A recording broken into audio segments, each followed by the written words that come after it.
ఇక నెల్లూరు జిల్లా వేణుగోపాల స్వామి ఆలయంలో అగ్ని ప్రమాదం సంభవించింది. ఆలయ ప్రాంగణంలోని గోశాలకు భారీగా మంటలు వ్యాపించాయి. ఇక ధనుర్మాసం సందర్భంగా ఆలయంలో సిబ్బంది పూజలు బాణసంచా కాల్చారు. దీంతో బాణసంచా నిప్పులు గోశాలలో పడడంతో మంటలు ఎగిసిపడ్డాయి. సమాచారం అందుకున్న సిబ్బంది ఘటనా స్థలానికి చేరుకుని మంటలను అదుపు చేశారు. ఇక మంటలు ఎగిసిపడడంతో గోవులు తీవ్రంగా ఇబ్బంది పడ్డాయి.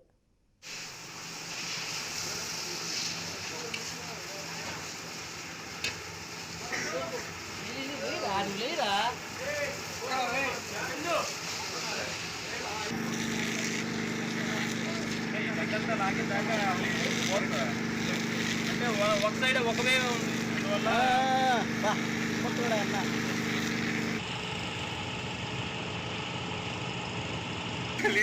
అది మావా ఆపేసుకుంటారు మావా. దీని వాళ్ళు చెప్పండి అన్నా. నువ్వు పట్టుకోరాము అన్నా.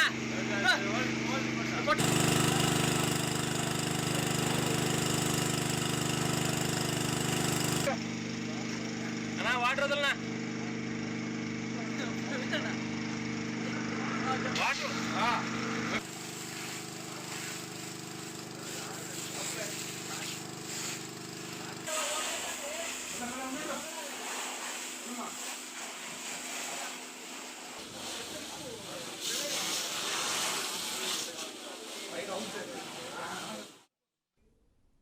నెల్లూరు జిల్లా వేణుగోపాల స్వామి ఆలయంలో అగ్ని ప్రమాదం సంభవించింది.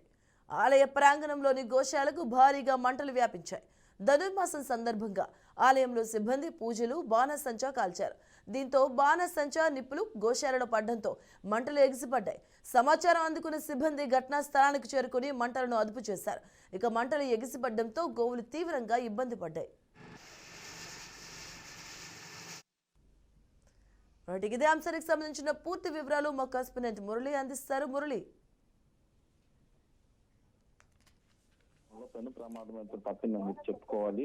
ఏదైతే నిన్న సాయంత్రం ధనుర్మాసం సందర్భంగా ఆలయంలో ప్రత్యేక పూజా కార్యక్రమాలు జరిగాయి. ఈ కార్యక్రమాల సందర్భంగా ఆలయ సిబ్బంది కూడా ఊరేగింపు కార్యక్రమాన్ని ఏర్పాటు చేసుకొని బాణాసంచా కాల్చారు. ఈ బాణాసంచా కాల్చుతున్నటువంటి సందర్భంలో ఒక్కసారిగా నిప్పురవ్వలు నేరుగా అక్కడ ఉన్నటువంటి గోశాలలో పడ్డాయి. ఈ గోశాలలో ఏర్పాటు చేస్తున్నటువంటి ఏదైతే గడ్డి మోపులు ఉన్నాయో ఈ గడ్డి మోపులకంతా కూడా ఒక్కసారిగా నిప్పురవ్వలు అంటుకోవడంతో పెద్ద ఎత్తున మంటలు వ్యాప్తి చెందాయి. అక్కడ ఉన్నటువంటి గోవులు ఒకసారిగా తల్లడిల్లాయి. దీంతో స్థానికంగా ఉన్నటువంటి స్థానికులు కావచ్చు, ఆలయ సిబ్బంది కావచ్చు, హుటాహుటిన గోవుల్ని బయటకు పంపించే ప్రయత్నం అయితే చేశారు. ఇంతలో సమాచారం అందుకున్నటువంటి ఇటు అగ్నిమాపక సిబ్బంది స్థానికులు పెద్ద ఎత్తున ఇక్కడికి చేరుకుని ఒకసారిగా కూడా మంటలను అదుపులోకి తెచ్చే ప్రయత్నం అయితే చేశారు. వెంటనే మంటలను అదుపులోకి తీసుకురావడంతో పెను ప్రమాదం అయితే తప్పింది. అయితే ఆలయ ప్రాంగణంలో ఆలయానికి ఆనుకునే గర్భగుడికి పక్కనే ఉన్నటువంటి ప్రాంతంలోనే ఈ గోశాల ఉంటుంది. ఈ గోశాలలో దాదాపు 30కి పైగా కూడా ఆవులను ఇక్కడ ఏర్పాటు చేసి ఉంటారు. ఈ ఆవుల్లో సంబంధించినటువంటి ప్రాంతంలోనే అగ్ని ప్రమాదం జరిగింది. అయితే గతంలో ఎన్నడూ లేని విధంగా ఒకసారిగా అగ్ని ప్రమాదం జరగడంతో చుట్టుపక్కల ఉన్నటువంటి స్థానికులు కూడా భయభ్రాంతులకు గురయ్యారు. వెంటనే అక్కడికి చేరుకొని సహాయక చర్యలు అయితే చేపట్టారు. ఆ మంటలను అదుపులోకి తీసుకొచ్చే ప్రయత్నం అయితే చేశారు. దీంతో మంటలను అదుపులోకి తీసుకొచ్చిన తర్వాత అక్కడి నుంచి అందరూ కూడా బయటకు వచ్చేశారు. అటు గోశాలలో జరిగినటువంటి అగ్ని ప్రమాదంతో వంటశాలలో కూడా ఈ మంటలు వ్యాప్తి చెందినట్లుగా తెలిసింది. అయితే అందరూ కూడా అక్కడే ఉండడం, ఉన్నటువంటి సమయంలోనే ఇటువంటి ప్రమాదం జరగడంతో కొంత నష్టం అయితే తప్పిందని చెప్పుకోవచ్చు. లేకుంటే పెను ప్రమాదమే సంభవించే అవకాశం ఉండేది. అయితే ఈ ధనుర్మాసం సందర్భంగా భారీ ఎత్తున బాణసంచా కాల్చడంతో ఆకాశ శువాలకు సంబంధించినటువంటి బాణసంచా ఒక్కసారిగా కింద పడడంతో ఈ ప్రమాదం జరిగింది.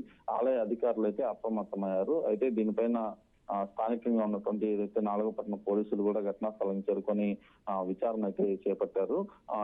ఎండోమెంట్ డిపార్ట్మెంట్ కి సంబంధించినటువంటి జిల్లా అసిస్టెంట్ కమిషనర్ కూడా ఈ ఘటనపై ఆరా తీసినట్లుగా తెలుస్తుంది. ఏదేమైనప్పటికీ ధనుర్మాసంలో పెను ప్రమాదం తప్పడంతో కొంత స్థానికులు అయితే ఊపిరి పీల్చుకున్నారు. అయితే ఎప్పుడు జరిగినటువంటి ఘటన జరగడంతో ఆలయ సిబ్బంది మాత్రం కొంచెం ఆవేదన చెందుతున్నారు. మూగజీవాలైతే తల్లడిల్లినటువంటి పరిస్థితి. వీటిని అంతా కూడా బయటికి తీసుకురావడంతో కొంత పెను ప్రమాదం అయితే తప్పింది. మాకు రైట్, థ్యాంక్ యూ మురళి.